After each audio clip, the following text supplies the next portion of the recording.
বন্ধুরা, গত মাস দুয়েক ধরে ভারতীয় ক্রিকেট দল তথা ভারতীয় ক্রিকেট ফ্যানদের জন্য একেবারেই ভালো যাচ্ছে না।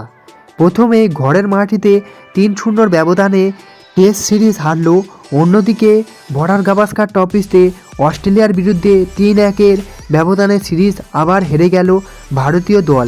আর তার পাশাপাশি টেস্ট চ্যাম্পিয়নশিপ থেকেও ছিটকে গিয়েছে ভারতীয় দল। কিন্তু সমস্ত কিছু ভুলে ভারতীয় দলের এখন একটাই লক্ষ্য হয়েছে পাকিস্তানে হতে চলা চ্যাম্পিয়ন্স ট্রফির ওপরে। হ্যাঁ বন্ধুরা, তোমরা সকলেই জানো যে আগামী ২০ ফেব্রুয়ারি থেকে হতে চলেছে চ্যাম্পিয়ন্স ট্রফির তৃতীয় সংস্করণ। তবে বন্ধুরা, চ্যাম্পিয়ন্স ট্রফিতে অধিনায়ক হিসাবে রোহিত শর্মা থাকছেন তা ইতিমধ্যে ঘোষণা হয়ে গিয়েছে এবং বিশেষজ্ঞদের মতে চমক দিতে চলেছে নির্বাচকেরা এবং বিভিন্ন বড় বড় নামগুলি আবার প্রত্যাবর্তন করতে চলেছে ভারতীয় দলে, যেখানে নাম রয়েছে ঈশান কিষান থেকে শুরু করে হার্দিক পান্ডিয়া এবং মোহাম্মদ শামি। বন্ধুরা, এই ভিডিওতে আমরা ফটাফট আলোচনা করে নেব যে আগামী চ্যাম্পিয়ন্স ট্রফির জন্য ভারতীয় দলের স্কোয়াড কেমন হতে চলেছে। বন্ধুরা, তাই তোমরা ভিডিওটি শেষ পর্যন্ত দেখো এবং তোমরা যদি আমার চ্যানেলে নতুন হয়ে থাকো এবং ভবিষ্যতে ক্রিকেট রিলেতে তথা কেকেআর এবং ভারতীয় দলের সমস্ত নিউজ সবার আগে বাংলায় পেতে চাও তাহলে চ্যানেলটিকে অবশ্যই করে দাও সাবস্ক্রাইব, এবং তোমরা যদি ভারতীয় দলের একজন ডাইহার্ড ফ্যান হয়ে থাকো তাহলে ভিডিওটিকে অবশ্যই করে দাও একটা লাইক। চলো ভিডিওতে আগে যাওয়া যাক। বন্ধুরা, চ্যাম্পিয়ন্স ট্রফি শুরুর আগেই ইংল্যান্ডের বিরুদ্ধে ভারতীয় দলের ওডিআই সিরিজটি হতে চলেছে। তবে সেখানে রোহিত শর্মা থেকে বিরাট কোহলি এবং জাসপ্রীত বুমরারা রেস্ট নিতে চলেছে।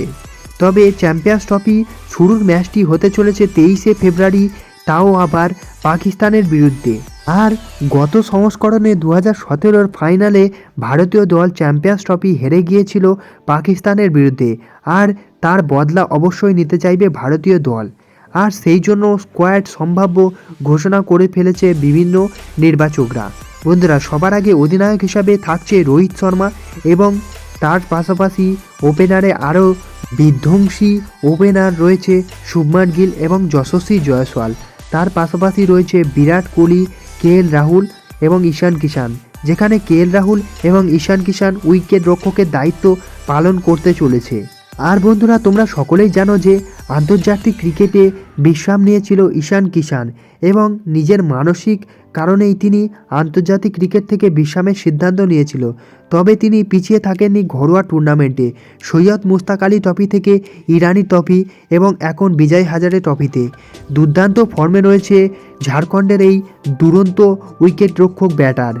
আর তার এই সাম্প্রতি দুর্ধর্ষ ফর্মের জন্য নির্বাচকদের একেবারে সামনের নোটবুকে তার নামই উঠে পাচ্ছে এবং আশা করা যাচ্ছে চ্যাম্পিয়ন্স ট্রফির জন্য তার নামটি ডাক পেতে চলেছে সবার আগে। বন্ধুরা, এর পরবর্তী নামগুলি হতে চলেছে শ্রেয়াস আইয়ার, হার্দিক পান্ডিয়া এবং নীতিশ কুমার রেড্ডি। শ্রেয়াস আইয়ারকে যেখানে কলকাতা নাইট রাইডার্স এবছরের ক্যাপ্টেন্সি থেকে সরিয়ে দিয়েছে এবং পাঞ্জাব কিংস একটা রেকর্ড মূল্য দিয়ে তাকে দলে নিয়েছে এবং তারপর থেকেই শ্রেয়াস আইয়ার দুর্ধর্ষ ফর্মে রয়েছে এবং সৈয়দ মুশতাক আলী ট্রফিতে তো দুরন্তভাবে প্রদর্শন করেছে এবং তার দল মুম্বাইকে ফাইনালে নিয়ে গিয়েছে এবং বিজয়ীও করতে সক্ষম হয়েছে। তাই শ্রেয়াস আইয়ার অবশ্যই থাকছে দলটিতে এবং তার পাশাপাশি 2023-এর বিশ্বকাপে তো তার পারফরমেন্স তো ভোলারই নয়। আর বন্ধুরা, অলরাউন্ডারের তালিকায় হার্দিক পান্ডিয়া, নীতিশ কুমার তো রয়ে গিয়েছে। নীতিশ কুমার রেড্ডি সম্প্রতি অস্ট্রেলিয়ার বিরুদ্ধে একটা ঝকঝকে শতরান করেছিল এবং ভারতীয় দল হার্দিক পান্ডিয়ার পরে সেইভাবে কোনো একজন ফাস্ট বোলিং অলরাউন্ডারকে পাচ্ছিল না এবং সেখানে নীতিশ কুমার রেড্ডি একজন যোগ্য উত্তরসূরিও হয়ে উঠবে। এখন দেখার বিষয় যে নীতিশ কুমার রেড্ডির জায়গায় অক্ষর প্যাটেল কিংবা ওয়াশিংটন সুন্দর জায়গা পায় কিনা এই স্কোয়াডে। এরপর বোলিংয়ের দায়িত্বে রয়েছে কুলদীপ যাদব, রবীন্দ্র জাদেজা এবং ফাস্ট বোলার জসপ্রীত বুমরা, মোহাম্মদ সিরাজ ও আর্শদীপ সিং। তার পাশাপাশি কামব্যাক করতে চলেছে বাংলার পেসার মোহাম্মদ শামি। গত 2023-এর বিশ্বকাপে মোহাম্মদ শামি বল হাতে আগুন ঝরিয়েছিল, তবে ওডিআই বিশ্বকাপের পর থেকে আর ভারতীয় দলের জার্সি গায়ে দিতে পারেননি মোহাম্মদ শামি। গোড়ালির চোটে ছিটকে গিয়েছিল পুরো এই বছরটি। আর অস্ত্রোপচারের পর থেকে দীর্ঘ বিরতির পর তিনি মাঠে নেমেছিলেন এবং আপাতত ঘরোয়া ক্রিকেটে দুর্দান্ত প্রদর্শন করছে। রঞ্জি ট্রফি, সৈয়দ মুশতাক আলী ট্রফি এবং বিজয় হাজারে ট্রফিতে সেই চেনা ছন্দে আমরা দেখতে পেয়েছি মোহাম্মদ শামিকে। সব কিছু ঠিকঠাক থাকলে আসন্ন চ্যাম্পিয়ন্স ট্রফিতে অবশ্যই খেলতে চলেছে ভারতীয় এই দুর্ধর্ষ তারকা বন্ধুরা, এটাই ছিল আসন্ন 2025-এর চ্যাম্পিয়ন্স ট্রফির সম্ভাব্য স্কোয়াড।